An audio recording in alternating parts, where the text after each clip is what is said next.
खोपोलीजवळील घाटमाथ्यावर असलेल्या गारमाळ परिसरात बिबट्याचा वाढता वावर आता धोकादायक पातळीवर पोहोचला असून ग्रामस्थांमध्ये भीतीचे वातावरण निर्माण झाले आहे।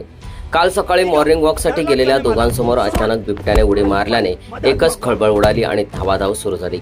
या घटनेत आपला जीव वाचवण्यासाठी धावाधाव करताना एक जण पडून जखमी झाल्याची माहिती समोर आली आहे। गारमाळ परिसर घनदाट जंगलाने वेढलेला असल्याने येथे विविध वन्य प्राण्यांचा वावर असतो।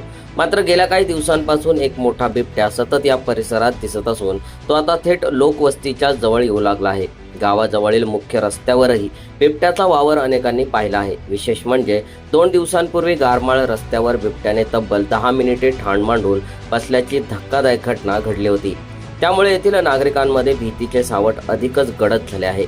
याशिवाय बिबट्याने गावातील गाई म्हशींच्या वासरांवर हल्ले करून मोठे नुकसान केल्याच्या तक्रारीही समोर येत आहेत।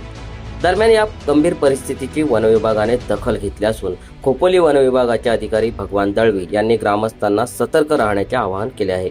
लहान मुलांची तसेच पाळीव जनावरांची विशेष काळजी घ्यावी असेही त्यांनी सांगितले आहे। सम्राट मराठी लाईव्हसाठी ब्युरो रिपोर्ट खोपोली।